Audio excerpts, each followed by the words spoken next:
Bueno, muy buenas tardes a todos. Me presento, mi nombre es Mariana Blanco Becerra, soy actualmente la presidenta del Grupo de Interés en Neurología de la Universidad del Rosario y el día de hoy vamos a abordar el tema de fisiopatología y fases de la migraña. Nuestros expositores van a ser Elías Arquis Buitrago, quien es miembro de Junta Directiva del SAIN y también es miembro activo del Semillero de Investigación en Neurociencias Neuros, y Antonio Gallego Ortiz, quien es estudiante de tercer semestre y miembro activo de nuestro grupo. Como invitados especiales tenemos el día de hoy el doctor Leonardo Palacios, quien es médico y neurólogo de la Universidad del Rosario, es miembro del Grupo de Investigación de Neurociencias Neuros y también es exdecano de la Escuela de Medicina y Ciencias de la Salud de la Universidad del Rosario. De igual manera, hoy nos acompaña el doctor Sebastián Vázquez, quien es médico y neurólogo de la Universidad del Rosario. Entonces, Eli y Antonio, les dejo la palabra. Gracias, Mari. Buenas tardes a todos. Bienvenidos a esta nueva revisión. El tema de hoy vamos a hablar sobre la fisiopatología de la migraña y las fases que tiene esta patología. Entonces, sin más preámbulo, vamos a comenzar. Para esta charla hemos preparado una tabla de contenido que consiste en empezar hablando de ciertos datos epidemiológicos y factores de riesgo de esta patología. Vamos a hablar un poco de criterios diagnósticos, de las fases que tiene pues, un episodio migrañoso, de la fisiopatología en sí, que vendría siendo el centro de nuestra charla, la modulación del dolor que pues, presenta el cuerpo. Hablaremos un poco sobre el tratamiento profiláctico para dar unas pautas sobre la charla que tendremos en 8 días y cerraremos hablando un poco del componente genético que tiene la migraña. Entonces, pues no podemos comenzar sin tener en cuenta que la migraña es una cefalea caracterizada por ser episódica, puede ser unilateral o bilateral, y el dolor que genera es de carácter pulsátil. Y este dolor va a estar asociado a diferentes síntomas, como puede ser fotofobia en un 94% de los pacientes, fonofobia en un 90%, podemos encontrar también síntomas autonómicos, podemos encontrar náuseas, vómito, entre muchos otros. Ya hablando sobre los datos epidemiológicos, es importante tener en cuenta que en la población general encontraremos una prevalencia del 12%, eh, en, en donde es 3 veces más prevalente en la mujer que en hombres. Esto pues debido a su regulación hormonal y sobre todo luego de la menarquia. En pacientes que sufren de migraña recurrente, de ataques migrañosos recurrentes, el primer ataque suele ocurrir antes de los 20 años en la adolescencia y la mayor frecuencia de episodios se presentará en la adultez temprana, es decir, entre los 30 a 39 años. Después de los 55 años se ha descrito que la frecuencia de estos ataques disminuye radicalmente, siendo este un punto determinante pues, en la presentación de estos episodios. A nivel clínico, tenemos que el 90% de las consultas de pacientes que refieran dolor de cabeza suelen ser o migraña o cefalea tipo tensional. Y ya a nivel de las migrañas en sí, tendremos que solo 1/3 de los pacientes presentarán el aura, lo que se conoce como aura y lo que hablaremos ahorita que es el aura. Entonces, el 70% de las migrañas suelen ser migrañas sin aura. Como factores de riesgo en la población colombiana tenemos que se han descrito varios, entre ellos quisimos recalcar los que tenemos aquí en esta diapositiva. El primero es el hecho de ser mujer, debido a que pues tenemos que en este género se presenta con mayor prevalencia, ya estudiamos por qué, tanto así que se ha llegado a mencionar que la regulación hormonal del hombre puede llegar a ser un factor protector frente a esta patología. Tenemos una alta asociación a personas o pacientes de bajo nivel socioeconómico. Tenemos asociación a consumo de ciertos alimentos que pueden ser desencadenantes, como puede ser el alcohol, el vino, el chocolate, azúcares, entre otros. Tenemos también pacientes que abusen de analgésicos, pacientes que sufran de obesidad, pacientes que hayan tenido un previo trauma cráneoencefálico, pacientes que tengan el síndrome de apnea o hipopnea del sueño o patologías que causen una hipoperfusión, ya que pues esto tendrá una repercusión directa en la fisiopatología que estudiaremos más adelante. Entonces, para empezar a hablar de migraña es importante entender que esta es una cefalea primaria, esta no es causada por otro desorden, pues por lo tanto no tiene causas subyacentes, y es así como su diagnóstico es principalmente clínico. Encontramos que esta es usualmente unilateral, pero los estudios sugieren que es bilateral en el 40% de los adultos y en el 60% de los niños que nos estarían presentando estos ataques migrañosos. Esta puede muy bien estar o no acompañada de aura y puede ser crónica cuando aparece más de 15 días por mes durante 3 meses o episódica cuando dura menos de 15 días por mes. Entonces, ya teniendo esto claro, es importante reconocer los dos tipos de migraña que tenemos. En primer lugar, la migraña sin aura, esta dura aproximadamente de 4 a 72 horas. Como ya lo dije, es de carácter unilateral, presenta características pulsátiles y tiene una intensidad de dolor de moderada a grave. Esta empeora con la actividad física habitual. Me refiero con esta no a un partido de fútbol de 3 horas, sino más bien a subir escaleras o actividades que realizamos en nuestro día a día. Y puede muy bien estar acompañada de sintomatología como lo son náuseas y o vómitos y fotofonofobia. Por otro lado, es importante entender que nuestra migraña se puede presentar también con aura. Estos son síntomas que anteceden o acompañan a la migraña, ya los vamos a estudiar un poco mejor. Y es importante reconocer qué tipo de aura está presentando nuestro paciente, porque así vamos a poder clasificar la migraña con aura en sus diferentes tipos. Entonces, ya entendiendo un poco cómo diagnosticamos nosotros una migraña, es importante entender que esta tiene ciertas fases. En primer lugar, tenemos la fase prodrómica, en donde pues encontramos, se puede presentar de horas a días antes de nuestro ataque migrañoso. Podemos ver en el eje de las Y de las gráficas que encontramos la severidad del dolor y en el eje de las X la duración de la fase. Esta tiene un aumento gradual del dolor, pero no es muy alto, y se acompaña de cierta sintomatología, que veremos más adelante. En segundo lugar, tenemos la fase de aura, ya dijimos, se puede o no presentar dependiendo del paciente, y esta se caracteriza por tener una severidad del dolor constante que igualmente se acompaña de cierta sintomatología específica. En tercer lugar, tenemos nuestra fase migrañosa en sí, podemos ver la elevación en forma de campana exponencial de nuestra severidad del dolor, y acá es donde vamos a presentar lo que ya definimos como ese dolor pulsátil, unilateral, y que se puede asociar a náuseas y vómitos y a sensibilidad a la luz, al sonido y a los olores. Ya una vez pasa nuestro episodio de migraña, que dura entre 4 y 72 horas, encontramos nuestra fase de postdromo.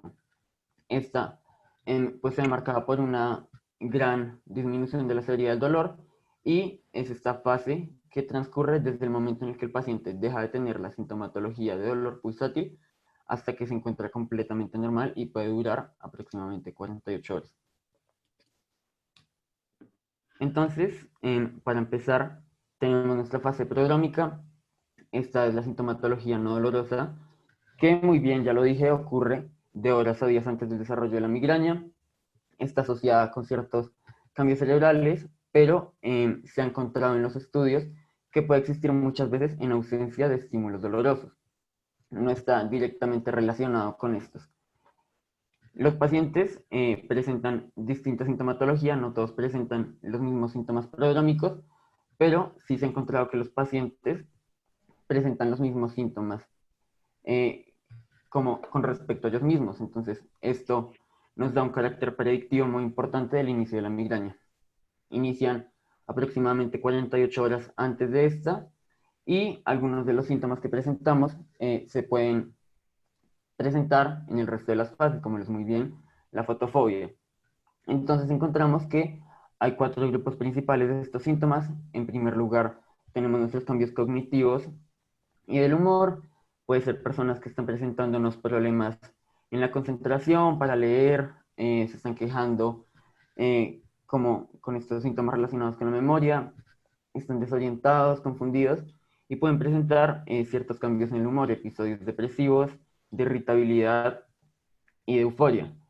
En segundo lugar, tenemos nuestros cambios y sintomatología homeostática y hormonal. Son pacientes que presentan antojos alimenticios espontáneos, mucha sed, poliuria.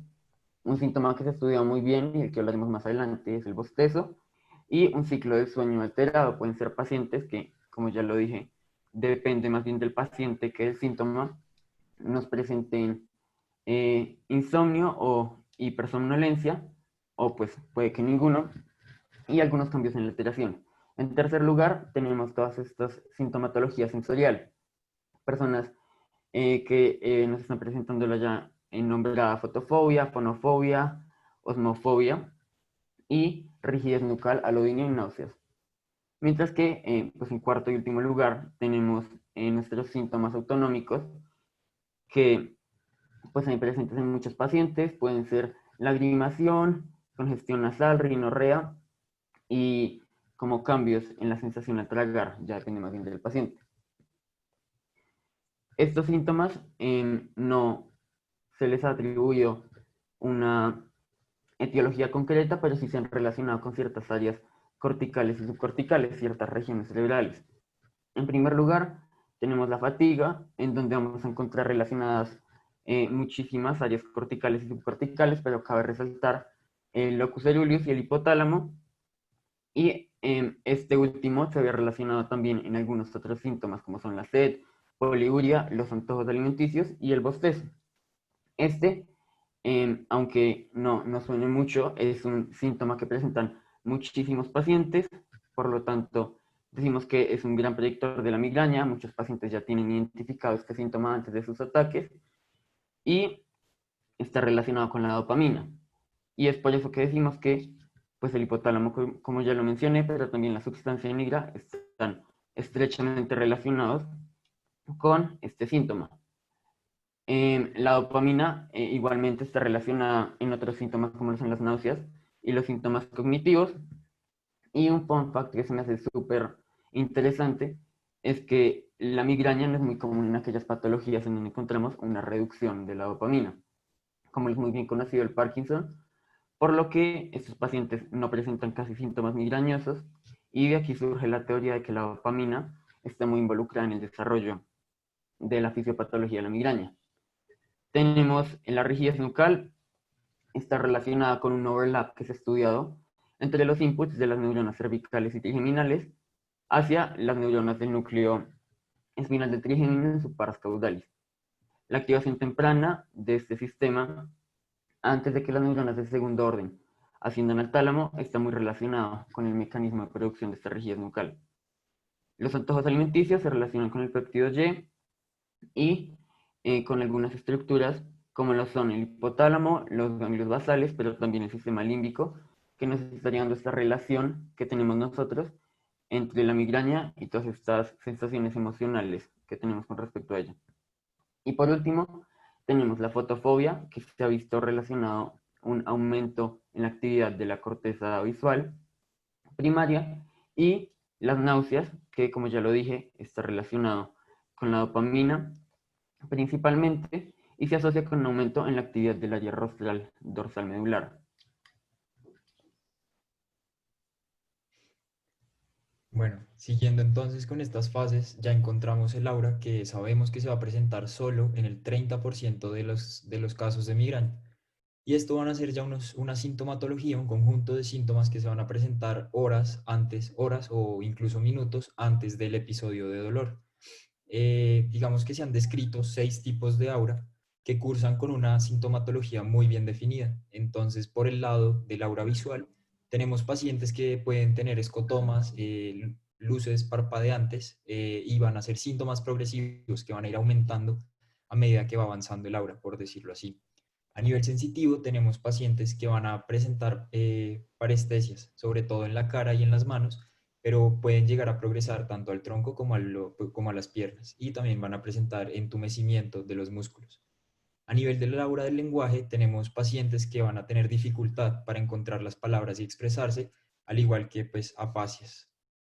En el aura del tronco encefálico, que es la misma aura de la migraña basilar descrita anteriormente, pero pues en las nuevas clasificaciones ahora se llama troncoencefálica, tenemos pacientes que van a tener vértigo, disartria, pacientes que tengan hipoacusia, tinnitus, diplopía, ataxia, como todo este tipo de sintomatología asociada al troncoencefálico, y en casos muy extremos podemos llegar a encontrar alteraciones de la conciencia. A nivel de la migraña, del aura motora, qué pena, podemos encontrar básicamente pacientes con hemiplegia y a nivel de la aura retiniana vamos a encontrar alteraciones oculares, pero solo en un ojo, a nivel monocular. Entonces vamos a tener escotomas solamente en un ojo o amaurosis. Y ya para entrar en sí en lo que es el dolor, es importantísimo entender qué es el sistema trigeminovascular. Entonces, como bien lo dice su nombre, va a ser esa inervación del quinto par craneal, del trigémino, a la vasculatura del cerebro. Entonces va a estar dada sobre todo por la rama oftálmica, la rama B1, y pues fibras que salen de esta, fibras sobre todo tipo C, que son fibras amielínicas, y fibras A delta, que son ligeramente mielinizadas. Estas fibras sabemos que son fibras que llevan sensación de dolor y pues contienen neuropéptidos activos como son el péptido relacionado con el gen de la calcitonina, el péptido hipofisiario del activador de la adenilato ciclasa, neuroquininas, como entre otros. Entonces, estas fibras lo que van a hacer es llevar esa sensación y vamos a tener nuestra neurona de primer orden que va a salir desde estos vasos sanguíneos pasando por el ganglio del trigémino hasta el núcleo espinal del trigémino, en el tronco encefálico, sobre todo en la pars caudalis. Aquí van a ser las sinapsis de primer orden y de aquí van a salir diferentes proyecciones a nivel ascendente que van a ser claves para el desarrollo de esta migraña. Entonces, en estas proyecciones ascendentes tenemos que se dan sobre todo proyecciones principalmente al tálamo, a núcleos talámicos como es el núcleo ventral posteromedial y núcleos de la parte lateral posterior. Tenemos por otro lado proyecciones al hipotálamo, que ya vimos que son esenciales en la parte premonitoria. Tenemos proyecciones a la sustancia gris periacueductal y al núcleo parabraquial, que van a ser importantes en la posterior modulación del dolor que ya estudiaremos, y tendremos proyecciones al núcleo salivatorio superior, que van a ser importantísimas a la hora de entender la sintomatología autonómica que acompaña estos episodios migrañosos. Entonces, sabemos que pues, de este núcleo salivatorio superior salen proyecciones eferentes que pasan por el ganglio pterigopalatino y van a dar origen a toda esa sintomatología autonómica como es la lacrimación, la rinorrea, entre otros. Hablando ya a nivel del tálamo, pues se han estudiado que pues de aquí van a salir proyecciones tálamo-corticales, nuestra neurona de tercer orden, que del núcleo ventral posterior medial saldrán sobre todo a la corteza sensorial primaria y sensorial secundaria y a la corteza insular. Estas proyecciones van a permitir que el paciente sea capaz de discriminar como las características de este estímulo. Entonces, gracias a esto es que va a poder ubicar que el estímulo se está dando en su cabeza, que es un estímulo doloroso de carácter pulsátil, entre otros. Ya por el lado de los otros núcleos que se encuentran a la altura del tálamo lateral posterior, vamos a encontrar proyecciones a corteza motora, corteza auditiva, corteza visual y digamos que corteza de asociación a nivel parietal. Y todas estas proyecciones van a estar o van a dar origen a toda esa sintomatología que acompaña al dolor, o se ha estudiado que es así. Listo. Entonces, como bien les venía diciendo, para que se dé la activación de este sistema trigeminovascular, vamos a necesitar un fenómeno que va a ser esencial en esta fisiopatología de la migraña. Entonces, este fenómeno se llama propagación de depresión cortical y fue descrito hace ya casi 70 años por un científico llamado Liu. Y esta propagación de depresión cortical inicia gracias a un proceso de hipoperfusión que no va a causar isquemia, que no va a causar daño tisular, pero va a hacer que no se pueda suplir esa demanda metabólica que necesitan los astrocitos y las neuronas. Entonces, esto va a generar una onda de propagación que va a ir, digamos, que altera principalmente el metabolismo a nivel mitocondrial de las neuronas y de la glía, pero que se va a ir propagando a nivel, pues empieza sobre todo en la corteza occipital, a nivel de la corteza visual, y se propaga hacia la región anterior del encéfalo. Esto va a terminar que se dé una inflamación neurogénica y por esta inflamación neurogénica se va a activar el sistema trigeminovascular. Entonces, pues ya Elías nos definió muy bien este proceso, es como esta onda de propagación que se da tanto a nivel neuronal como glial de despolarizaciones. Este es un proceso lento, no significa que todo el cerebro se esté despolarizando al tiempo, sino que es más bien una onda lenta que viaja de 2 a 6 milímetros por minuto. Entonces, pues les quisimos crear estas gráficas y nos hicieron súper interesantes.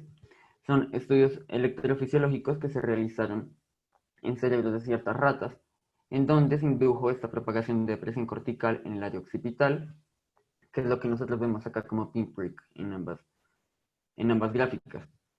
En la gráfica superior podemos ver como a nivel periférico, en nuestro ganglio trigémino, acuérdense, acá encontramos los somas de las neuronas pseudonipolares que nos van a inervar los vasos.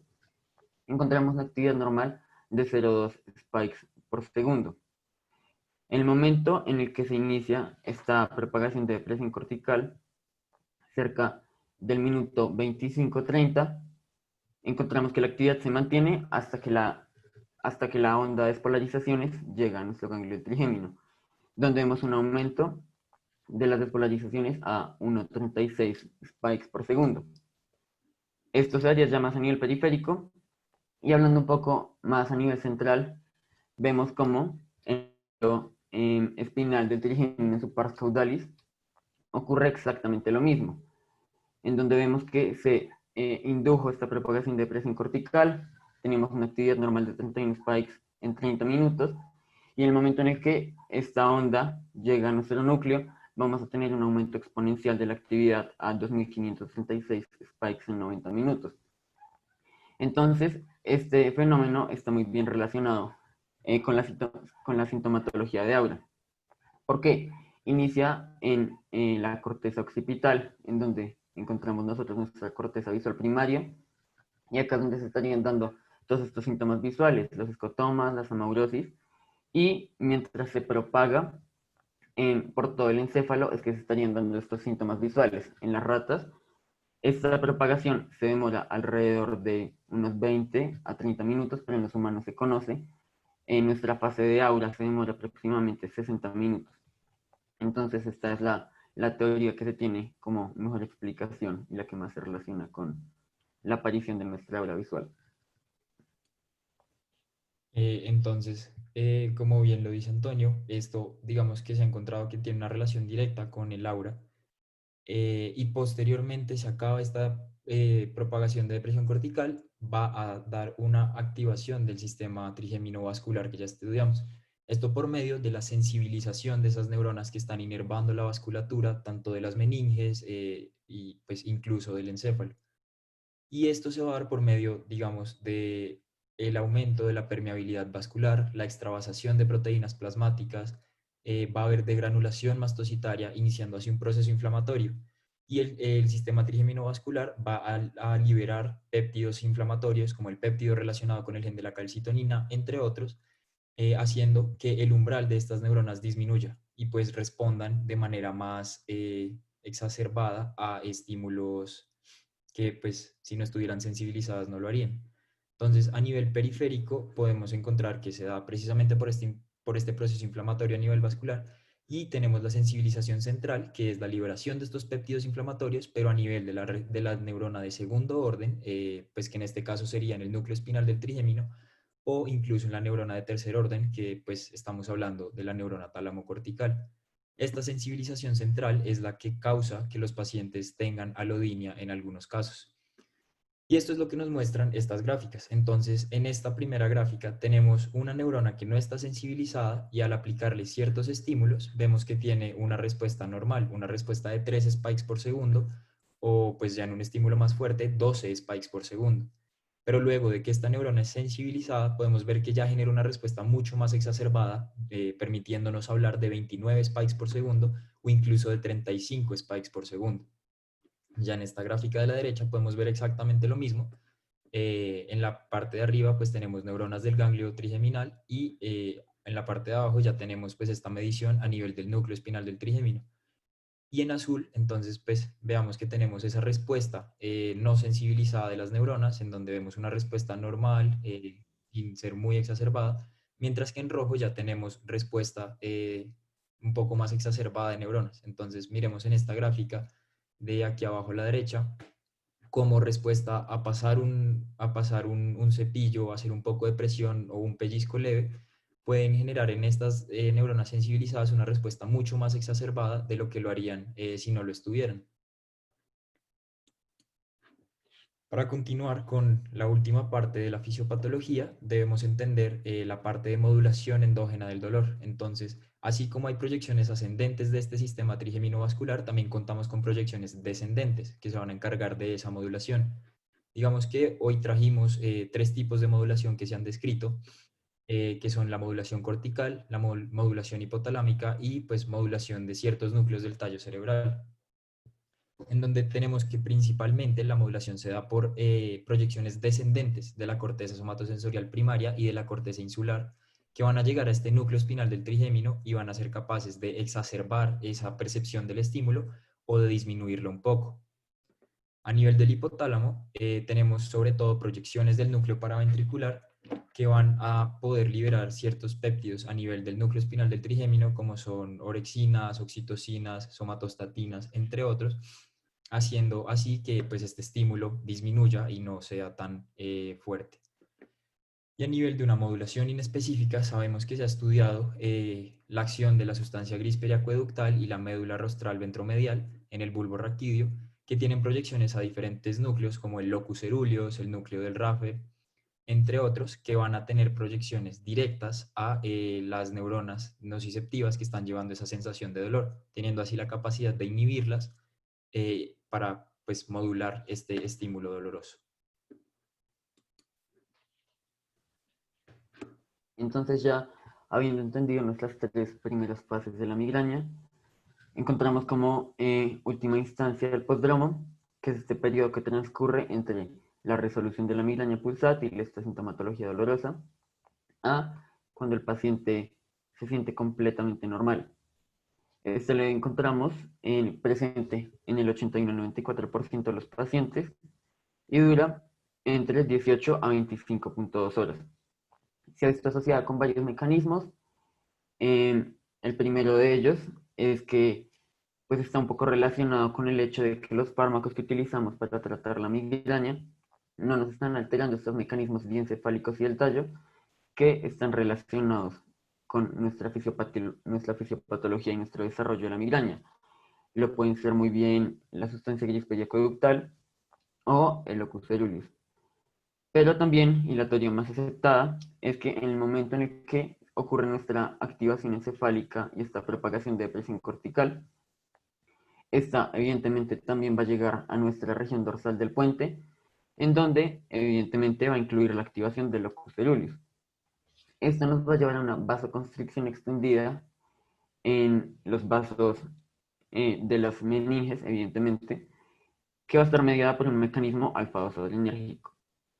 Este, si estudiado, podría funcionar como un mecanismo modulatorio a este proceso que ya vimos que incluye una vasodilatación, pero como consecuencia nos lleva a esta sintomatología postdrómica, que podemos clasificar en 4 categorías. En primer lugar, tenemos estos síntomas neuropsiquiátricos.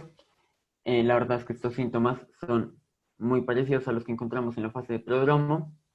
Pueden ser cambios de humor, problemas en la concentración, estos problemas en las fases del sueño, podemos presentar insomnio, hipersomnolencia, ya dependiendo del paciente.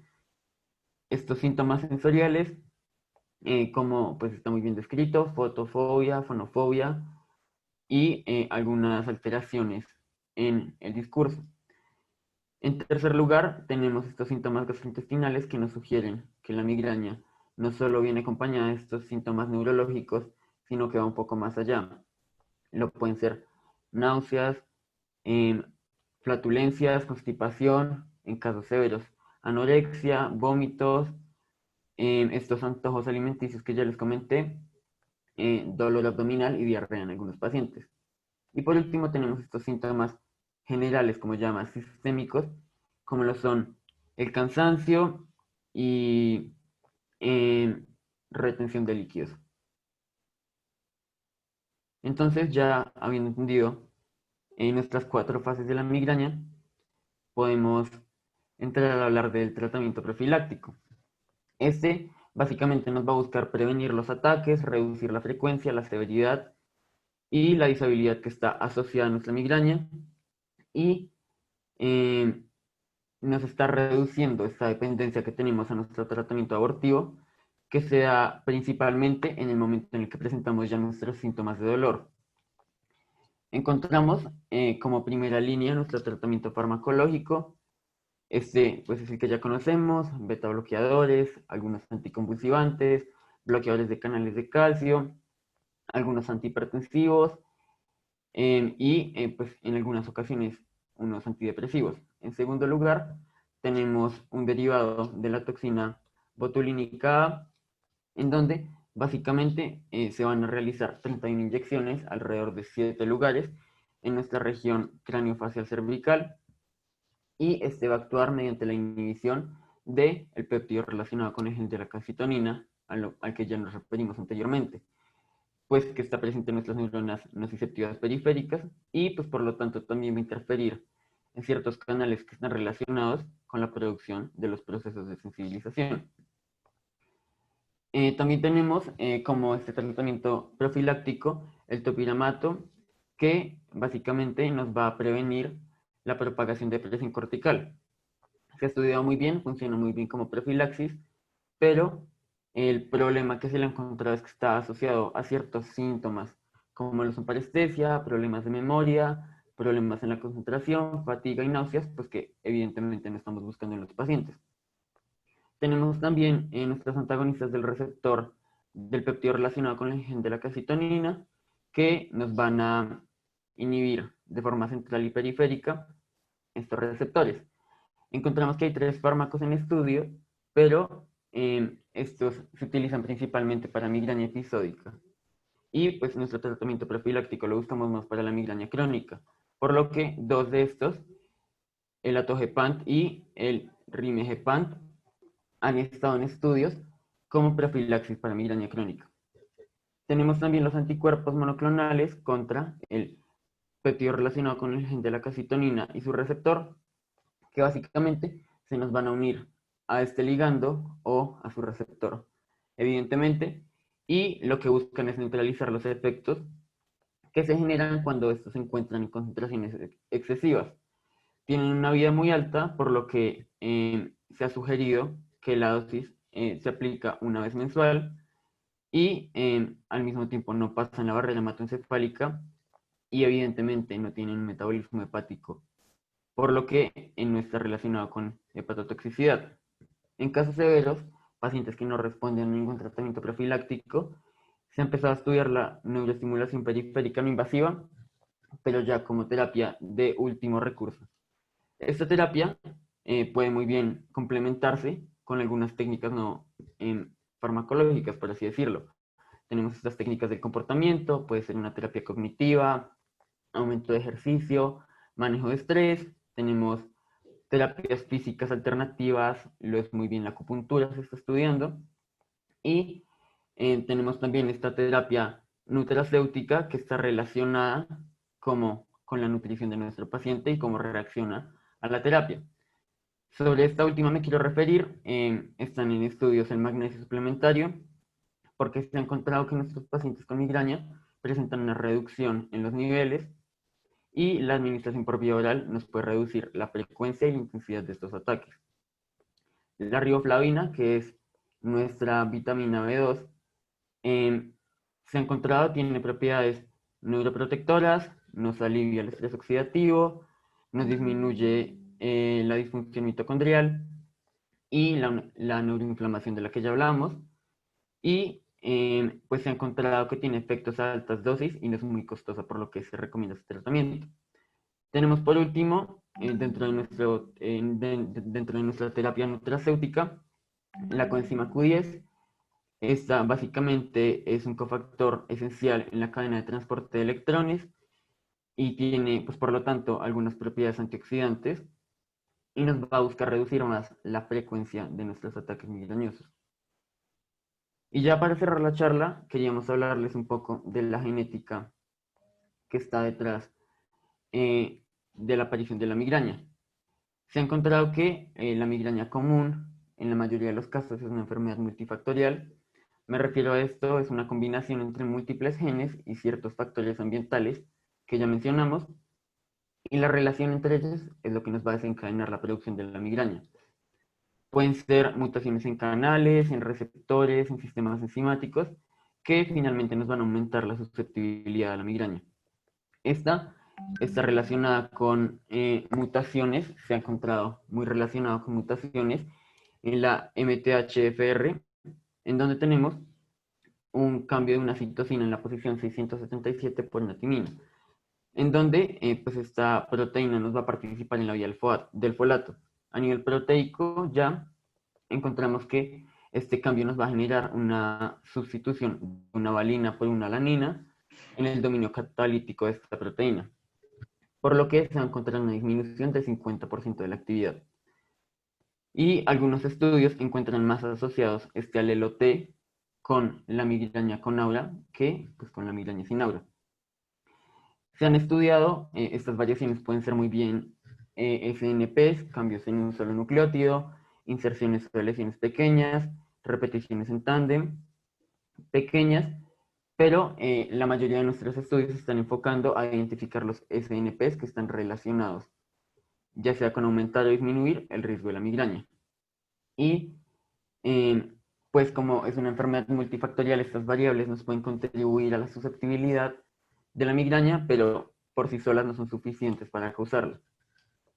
Mediante ciertos estudios de GWAS en cohortes de casos y controles se han encontrado 44 SNPs que están relacionados con el riesgo de la migraña, que se han mapeado en 38 locus independientes, y estos básicamente estarían relacionados con las rutas neurológicas y moleculares relacionadas con la migraña, y pues básicamente nos van a comparar la frecuencia alélica entre las variantes que encontramos nosotros relacionadas en los pacientes que tienen migraña y aquellas que no.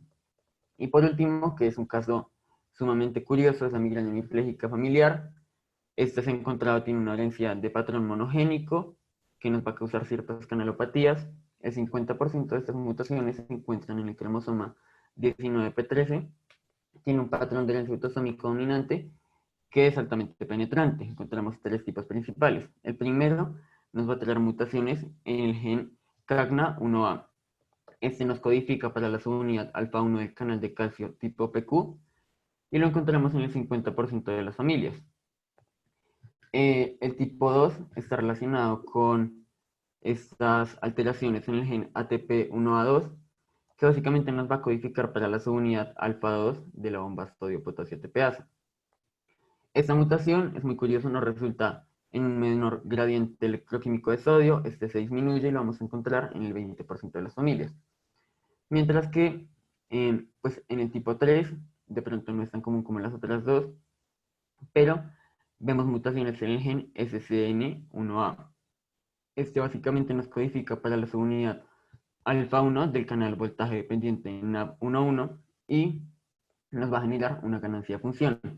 Este canal no se va a cerrar rápidamente, se va a cerrar rápidamente, por lo que la membrana se va a poder repolarizar completamente después de que se genera nuestro potencial de acción y por lo tanto hay un influjo persistente de sodio. Ya como a método resumen de la migraña hemipléjica familiar, básicamente esta es la única que viene asociada con un aura motora. Estos genes que se han visto relacionados regulan la generación de potenciales de acción y nuestra habilidad para recaptar y regular nuestros niveles de glutamato. Estas son nuestras referencias y muchas gracias. Bueno, nos gustaría pues saber si alguien tiene alguna pregunta o alguien quiere hacer alguna intervención. Nos acompaña el doctor Vázquez y el doctor Palacios. O si todo quedó bien. No, yo quiero hacer una, perdón un segundito. Yo quiero hacer una pequeña intervención para felicitarlos, porque me parece que los dos han hecho un esfuerzo muy grande, así que muchas felicitaciones para Elías y para Antonio. Me siento orgullosísimo, orgullosísimo, Gracias, doctor. realmente una presentación de muy alto nivel, muy bien documentada, muy bien presentada, desde todo punto de vista, las diapositivas, la calidad de la presentación, el contenido y la bibliografía. Solo a manera anecdótica les quiero decir que la hipótesis de la propagación y de la depresión neuronal de Leao es muy antigua. Este señor era brasilero y él estaba en Estados Unidos y esa hipótesis data de 1944, es muy, muy vieja. Por esa época el dueño de la migraña en el mundo se llamaba Harold Wolff. Y Harold Wolff únicamente se conocía y se manejaba mucho la hipótesis vascular. La hipótesis vascular, pues, que se consideraba una fase de vasoconstricción y una vasodilatación. Y Leao, haciendo esos experimentos, los hizo inicialmente en gatos y los hizo en monos, en los que les hacía pues una craniectomía y sobre la corteza cerebral regaba goticas de limón. Y hacía electrocorticografía y pudo ver la depresión neuronal, que ahora se puede ver con magnetoelectroencefalografía y con todo lo que mencionaron. Entonces me llama la atención que hoy en día casi no se habla de la hipótesis vascular, pero se sigue manteniendo la de Leao, a la que al principio no causó como mucha impresión. Pero es solo un comentario, porque es que aquí es difícil agregar algo con semejante despliegue de conocimiento y de habilidades expresivas y de presentación. Entonces, no más, felicitaciones, maravilloso, gracias por invitarme. Cada vez que pueda estaré en estos maravillosos encuentros. Realmente me siento muy orgulloso de lo que están haciendo. Muchas felicitaciones y los dejo continuar. Muchas gracias, doctor. No, muy, muy bien. Bueno, muchachos, felicitaciones para Elías y para Antonio por la charla. Permítanme, ya pongo el video. Estoy intentando ponerlo, pero no sé por qué no sale. A veces me pasa eso. Pero bueno, si me están escuchando, pues está perfecto. Lo que les quería mencionar es que en las primeras diapositivas aparecía lo que decía la parte de epidemiología de la cefalea mejor dicho, como 90% de los pacientes presentaban como cefalea tipo tensión o tipo migraña. Entonces es importante hacer un discernimiento entre lo que es la consulta externa y lo que es el ámbito de urgencias. Esos datos que ustedes dieron son de consulta externa porque efectivamente la mayoría de pacientes son con cefalea primaria de ese tipo. Acuérdense que hay muchas más que vamos a tratar después seguramente, pero en el apartado de urgencias el porcentaje es un poquito menos, es hacia alrededor del 60 al 65%. El otro tipo de cefaleas pues ocupa el resto del porcentaje. En cuanto a los criterios diagnósticos, creo que eso es una charla que va a profundizarse después, pero es importante tener en cuenta que cuando ustedes mencionaban como por ejemplo la intensidad del dolor, el carácter, la presencia de náusea, vómito, fotofobia o fonofobia, deben estar presentes de todos esos al menos 2 o más, ¿cierto? Y que depende si es con aura o sin aura, son 5 episodios o si son 2 episodios, ¿cierto? 5 episodios o al menos 5 episodios en migraña sin aura y al menos 2 episodios en migraña con aura, ¿de acuerdo? La parte de cefalea crónica, ese concepto que ustedes dieron es el correcto en cuanto a cefalea crónica definida como 15 días al mes por un periodo de 3 meses, pero en el apartado de migraña crónica, que eso es otro tema diferente, que sé que el doctor Palacios tiene mucha experiencia porque trata a muchos pacientes con migraña crónica, la definición se basa en 8 días de características exclusivas de migraña, 8 días de esos 15, ¿de acuerdo? O sea, puede tener 15 días de dolor, pero al menos de esos 15 días, 8 deben ser de migraña y los otros 7, por ejemplo, restantes, pueden ser de un dolor de cabeza que no cumpla características de migraña, sino que tenga otro fenotipo. Bueno, que es importante para definirlo en cuanto a pronóstico y en cuanto a algunas terapias que se dan, ¿de acuerdo? Hay algo bien interesante en cuanto a lo que ustedes mencionaron de las proyecciones de la ínsula o esa vía análoga a la ínsula, y es que esas conexiones que hay entre la ínsula y la amígdala explican algunos cambios emocionales con el dolor, ¿sí? Eso vincula que los pacientes tengan mayores tasas de depresión o que tengan algunos otros cambios del ánimo y que además identifiquen el dolor con esos mismos cambios emocionales, ¿sí? Que eso pues está descrito ya previamente. Como bien lo mencionó Antonio, y creo que también lo mencionó Elías en un momento, esto de la depresión cortical en expansión o depresión cortical expansiva solamente explica la migraña con aura. Eso es muy importante, ¿sí? Porque eso hace que, por ejemplo, medicamentos como el ácido valproico o medicamentos como el topiramato sean especialmente útiles en 2 pacientes. Uno, los pacientes con migraña con aura, o 2, los pacientes con migraña crónica. De hecho, el topiramato tiene mucha más evidencia como manejo profiláctico en migraña crónica que migraña episódica, aunque en los 2 se puede usar. ¿De acuerdo? Eso es como una parte como interesante. Hay algo muy interesante también, y es lo que mencionaba Elías de la modulación descendente en cuanto a la orexina. Y es que la orexina, ustedes saben que el sistema orexina-hipocretina es el encargado, entre muchas otras cosas, de la regulación del sueño. Y eso explica que los pacientes tengan trastornos del sueño. Así que ese sistema de la modulación descendente, a pesar de que sea un sistema modulatorio, pues paradójicamente lo que hace es inducir algunos síntomas en el paciente.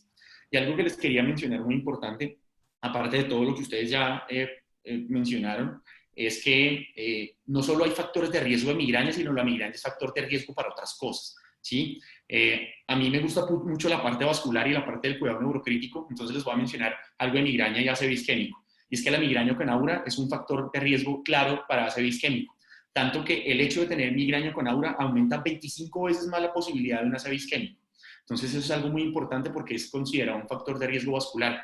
Y lo otro, que termina siendo de pronto algo que no sabemos si es un mito o es causa-consecuencia, o el famoso mito del huevo y la gallina, es la prevalencia que hay de foramen oval permeable y migraña con aura, ¿sí? Entonces dicen como, ¿será que otro factor de riesgo para que estos pacientes hagan ACV isquémico que tienen migraña con aura es porque esos pacientes de migraña con aura tienen foramen oval permeable? Si me permiten dar con mi opinión personal, me parece difícil, porque se estima que el 25% de la población tiene foramen oval permeable, o sea, ahí no tenemos ni idea. Entonces, es difícil como establecer esas asociaciones, y algo muy, muy interesante que me pareció que me mencionó Antonio al final, que es otro factor de riesgo precisamente de toda esta parte de migraña y enfermedad vascular en general, no enfermedad vascular cerebral, sino miren cómo la migraña puede ser factor de riesgo cardiovascular, son estas alteraciones genéticas que encontramos en algunos pacientes en el gen de la metiltetrahidrofolato reductasa, en el MHTFR, ¿sí? Porque precisamente al controlar la vía de los folatos,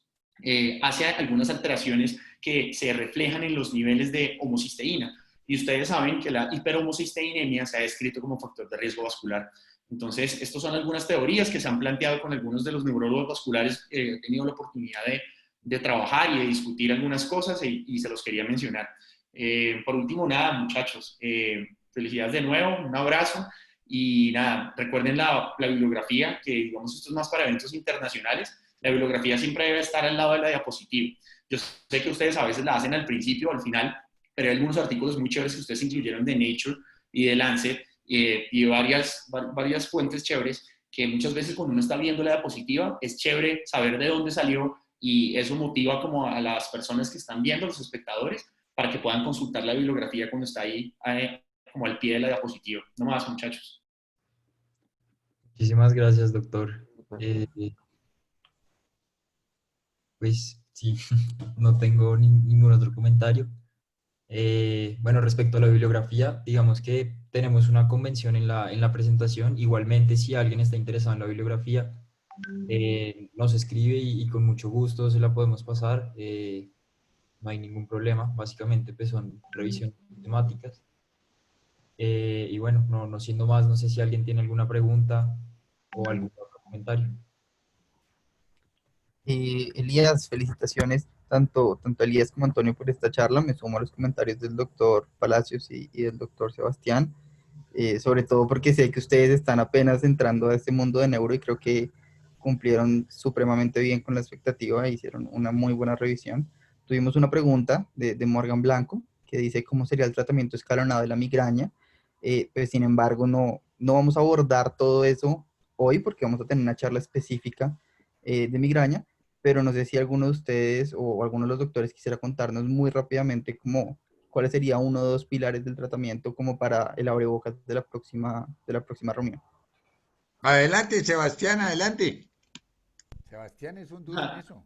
Doctor, no, muchas gracias. Bueno, esto es digamos que como a manera de preguntas, el tratamiento pues se basa en varios escenarios. Un primer escenario es el tratamiento agudo, ¿cierto? En el momento de la crisis del dolor en la evaluación de urgencias. El otro tipo de tratamiento es un tratamiento profiláctico dirigido a un tipo de migraña, que es la migraña episódica, que seguramente después hablaremos de eso. Y el otro es el tratamiento profiláctico en migraña crónica. Entonces, en el periodo agudo o en el momento agudo del dolor, a veces se utilizaba antes evaluar por intensidad del dolor para definir por esos famosos sistemas de escalera del dolor, según la OMS, qué medicamento se daba, ¿sí? Pero hay algunos manejos de primera línea que se pueden incluir dependiendo si el paciente está en un contexto extrahospitalario o en un contexto intrahospitalario. Y esto lo va a definir la intensidad del dolor y el hecho de que el paciente pues, consulte urgencias. En el contexto extrahospitalario, si la intensidad es leve a moderada, los AINES son una primera elección.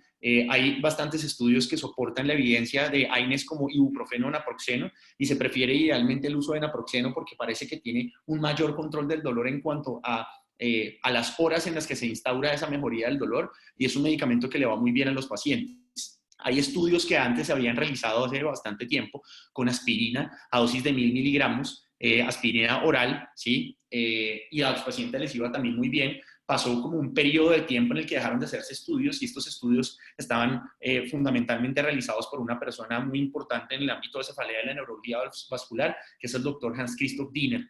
Esos estudios se volvieron a retomar y se ha visto en estudios bastante recientes, estoy hablando de 2019-2020, que la aspirina también es un buen manejo para el control del episodio de migraña en pacientes incluso no solo cefalea leve a moderada, sino moderada a severa.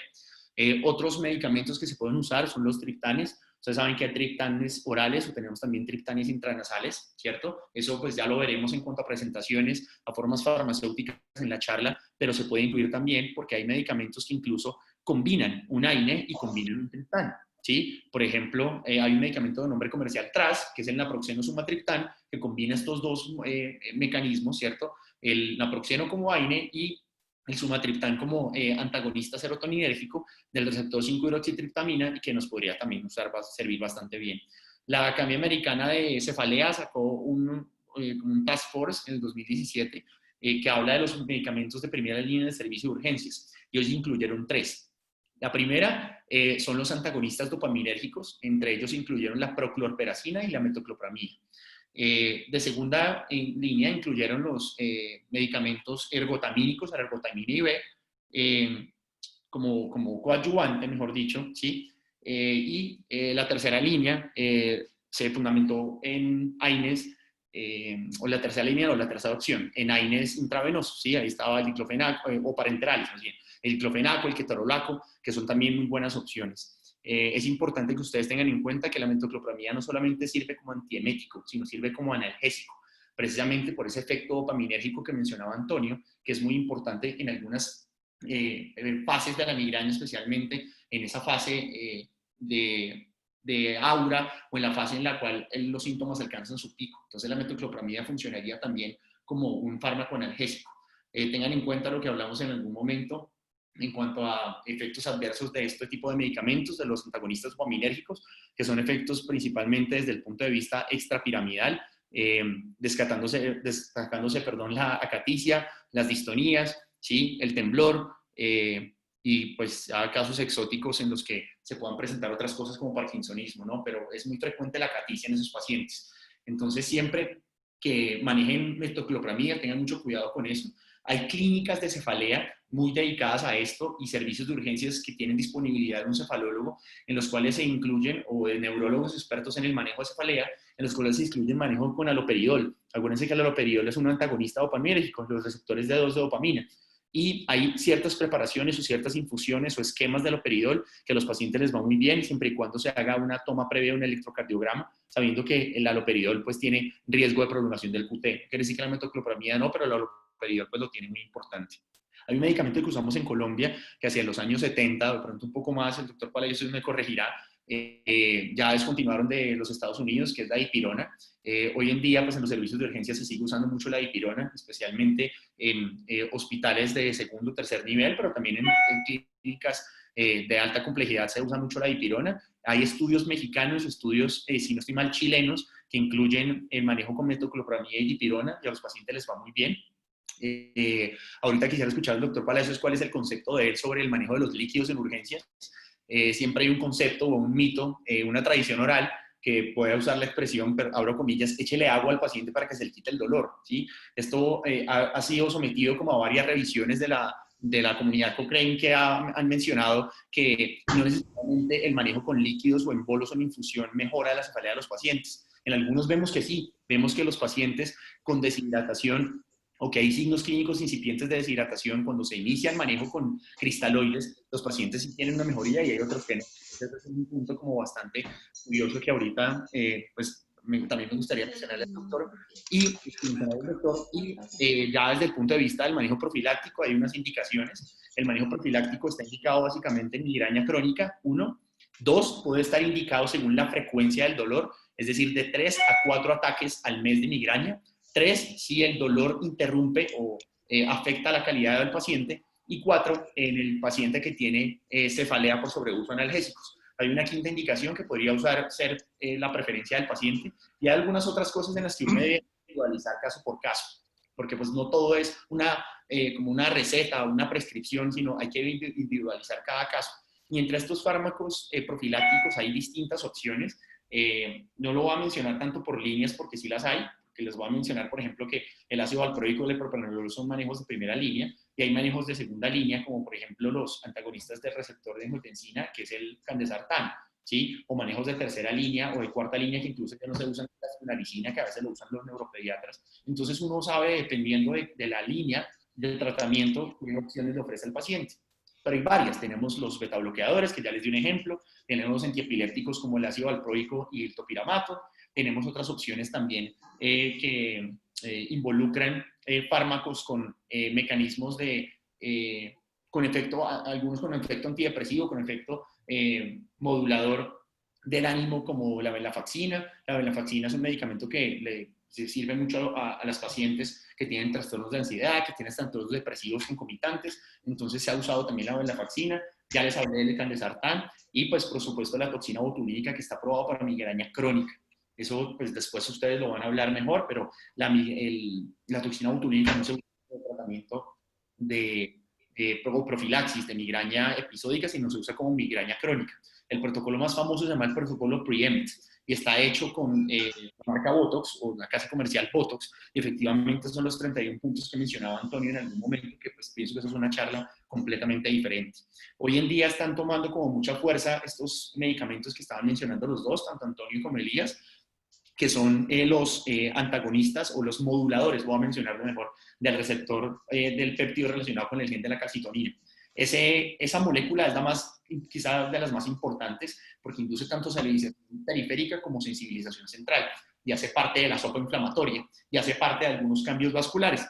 Es por eso que medicamentos como algunos GEPANs, que son los antagonistas que se han creado, y los estudios más recientes que hay, tanto para migraña episódica como migraña crónica, en medicamentos como el fremanezumab o el erenumab, han mostrado pues un perfil de seguridad bastante adecuado, bastante bueno, la verdad, con unos efectos adversos muy, muy escasos, ¿sí? Que básicamente son como lesiones en el sitio de inyección, algunos síntomas similares a la gripa, lo que describen como flu-like, y la tasa de mejoría de esos pacientes en cuanto a calidad de vida, medido por algunos cuestionarios que a veces usamos en la consulta externa, como el MAIDAS, como el IHT, bueno, les va muy bien a los pacientes. Entonces, eso es un panorama nuevo. Creo que cada vez conocemos más aspectos de la fisiopatología de la migraña que nos llevan a nuevas dianas terapéuticas. Y bueno, esto es nomás un abrebocas porque esto es bastante extenso.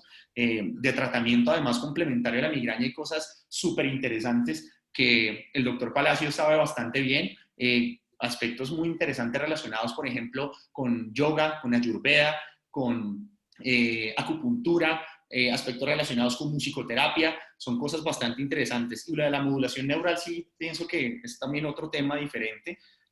Se ha incluido a lo largo de la historia algunos dispositivos para evaluar esta modulación neural. Hay unos dispositivos bastante curiosos que es el Cephali, pues que ya no usamos, pero digamos que se está apuntando a intervenir estas regiones importantes desde el punto de vista fisiopatológico y ver cómo la estimulación neural repetitiva o la estimulación magnética transcraneal puede ayudarnos en la modulación del complejo trigémino-cervical y de algunos núcleos como las paras caudalis, del núcleo espinal del trigémino, que eso es también bien importante. Hay otras cosas que también hacemos desde el punto de vista invasivo, que son los bloqueos periféricos. Hay algunos pacientes con migraña que pueden tener puntos gatillo o que incluso manejos o protocolos como los bloqueos del nervio occipital mayor o los bloqueos del ganglio esfenopalatino, precisamente por esa fisiopatología que explicaba, si no estoy mal, Elías, en cuanto a la importancia del núcleo salivatorio superior y los síntomas autonómicos. Hay algunos pacientes, especialmente con migraña crónica, que los bloqueos del ganglio esfenopalatino les sirven, y es algo pues, que se puede hacer de manera rutinaria y en la oficina, por decirlo así, a la cabecera del paciente. No sé si el doctor tiene algo que mencionar. Y bueno, la verdad, doctora, manera curiosa, sí quisiera saber cuál es su opinión respecto a la infusión de cristaloides que a veces se adoptan en los servicios de urgencias para el paciente con migraña aguda. A ver, no, pues excelente. Como abrebocas fue una presentación amplísima. Yo diré varias cosas. Si quieres arranco primero por la dipirona. Yo personalmente la dejé de usar hace rato. Desafortunadamente, pues debe uno decir que pues por fortuna no le pasó a uno, pero sí vi hace rato pacientes con agranulocitosis gravísimas producidas por dipirona y viendo pues el armamentario. Se le sigue diciendo así, bueno, digamos las enormes variedades de terapias que tenemos disponibles en este momento, yo personalmente no las recomiendo, sé que se usa muchísimo, dijiste que ámbito, segundo, tercer nivel, con alguna frecuencia se usa y por supuesto que es un muy buen analgésico. Funciona muy bien. Cristaloides, yo no los tampoco mucho, lo que yo considero y lo recomiendo siempre es que los líquidos en pacientes que no estén tolerando la vía oral, náuseas, vómito muy severo, pues y pues obviamente si hay deshidratación, entramos a tratarlos pues a hidratarlos porque va a ser algo absolutamente fundamental y a poderles dar el tratamiento adecuado con base en los muchos protocolos que hay de los que tú mencionaste, los principales y lo que se está haciendo en el momento. Lo último que quisiera decir que me llamó la atención fue que en algún momento mencionaste una palabra que son los especialistas en cefalea. Y ese término desde hace rato estaba por definirse. ¿Tú dijiste cefalgólogos? Sí, doctor, Sí. eso quería preguntarle. No, es que esa es una discusión Cefalólogos, súper interesante. cefalgólogos, Es eso. una discusión súper interesante porque la primera aceptada de todas esas fue la de epileptólogos. Y esa nadie duda. Uno ya sabe que es un epileptólogo, es muy antigua también. La empezaron a utilizar en 1932. Pero la de cefalgólogo o cefalólogo, o hay otra que me parece que no suena muy bien, que es cefaliatra, como los pediatras, pues como que no me cuadra mucho, no por la pediatría. De hecho, Paidos es niño y Iatros es médico. Todo lo que diga Iatros, incluido iatrogenia, pues somos médicos. Me gusta más la de cefalgólogos. Y para todo esto de grupo de talentosísimos muchachos, en donde espero que haya muchas neurólogas y neurólogos en el futuro, si se animan después a hacer fellows de cefalea o de vascular, pues los vasculares frecuentemente le jalan mucho a la migraña y mencionaste la relación enorme entre la migraña con aura y los eventos cerebrovasculares, sin hablar de las complicaciones entre las que está pues obviamente el infarto migrañoso. Bueno, yo creo que el tiempo se ha empleado muy bien, ya nos pasamos unos minutos, empezó a las 7:10 y son 6:10 y son las 7:12, llevamos 1 hora y 2 minutos. Nuevamente felicitaciones, buenísimo, muy buena la presentación, yo aprendí cantidades de cosas, siempre se aprende mucho de los jóvenes y qué rico ver también a Sebastián en estas reuniones, a Mariana por invitarme, a todos ustedes me siento muy feliz. Y entonces, bueno, listos para cuando hablen de tratamiento, eso va a estar espectacular. Y hay mucha cosa, sí, realmente hay mucha cosa, y se puede hacer de todo. Y lo que mencionaste, terapias no farmacológicas, eso va casi que para otra charla. A los que les toque, pues tendrán que emplear muy bien sus 50 o 55 minutos para después comentar, pero hay mucho y no solo farmacológico, lo otro sale, pues es decir, tiene menos efectos secundarios y a veces resulta muy eficaz. Entonces, bueno, un abrazo para todos y felicitaciones. No sé quién va a cerrar. Yo emocionadísimo de volver a estar acá. Muy bien, y Sebastián pues sabe mucho de esto. Maravilloso. No, doctor, el honor es mío. Gracias por su intervención. Bueno, Bueno, me alegra que hagamos lo mismo con los cristaloides. Esto es un ejemplo a sí. seguir para mí. No, pues Muchachos, felicitaciones. Y bueno, sí, quedamos pendientes para las demás charlas. Muy interesante todo, de verdad. Un abrazo también para todos. Un abrazo especial para usted, doctor. Y que tengan una feliz gracias. noche. Te lo agradezco, Sebastián. Otro para ti, para Mariana, para todas y todos los participantes. Estuvo estupendo. Y bueno,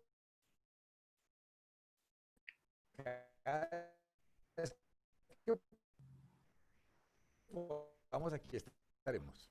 No sé si Mariana va a cerrar o quién quiere.